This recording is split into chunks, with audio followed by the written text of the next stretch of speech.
que je fais en premier en commençant ma journée? Alors d'abord, je m'installe. Ensuite, je me mets à l'aise pour être dans de bonnes conditions de travail, parfois un verre d'eau. Et c'est parti, la journée commence. Je vais ouvrir mes courriels, Teams, mon fichier interne de suivi de dossier. Et ensuite, je vais planifier les prochaines heures en classant mes projets et mes diverses tâches par ordre de priorité. Et me voilà concentrée pour débuter le travail. Le rôle de l'analyste technico-commercial, c'est d'évaluer le potentiel des inventions et innovations qui proviennent de la recherche publique pour pouvoir les commercialiser. En fait, l'analyste vient valoriser la recherche publique en sortant les inventions des établissements de recherche pour les transférer sur le marché au profit de la société.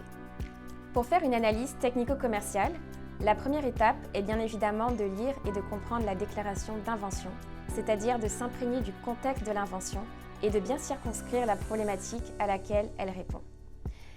Pour ce faire, nous allons partir à la recherche d'éléments, d'arguments dans la littérature scientifique, dans les bases de données de brevets, également dans les rapports de marché ou bien toute autre source d'informations fiable et pertinente. Et pour y arriver, nous avons accès à des outils avancés afin de pouvoir effectuer la recherche la plus exhaustive possible pour répondre à une question donnée. Autrement, le travail de l'analyste consiste essentiellement à lire et rédiger des rapports qui vont venir appuyer les phases de valorisation de l'invention. D'ailleurs, dans ces phases, les analystes sont impliqués lors du démarchage des partenaires industriels ou des milieux preneurs les plus adéquats. Au quotidien, la réussite de nos tâches repose sur le bon maintien d'un équilibre entre travail individuel et travail de groupe. D'ailleurs, j'aime beaucoup cette citation qui dit qu'il vaut mieux être deux que tout seul, parce qu'à deux, on tire un meilleur profit du travail. Chez Axelis, justement, nos interactions reposent sur le principe de l'entraide et de la mise en commun des savoirs et des savoir-faire de chacun. Entre analystes, nous nous réunissons régulièrement pour justement ajuster nos méthodes de travail, partager les bons coups et surtout de la bonne humeur. L'équipe des analystes chez Axelis, ce sont 7 professionnels de niveau doctoral, chacun expert d'un domaine de pointe en sciences et technologies ou société et culture.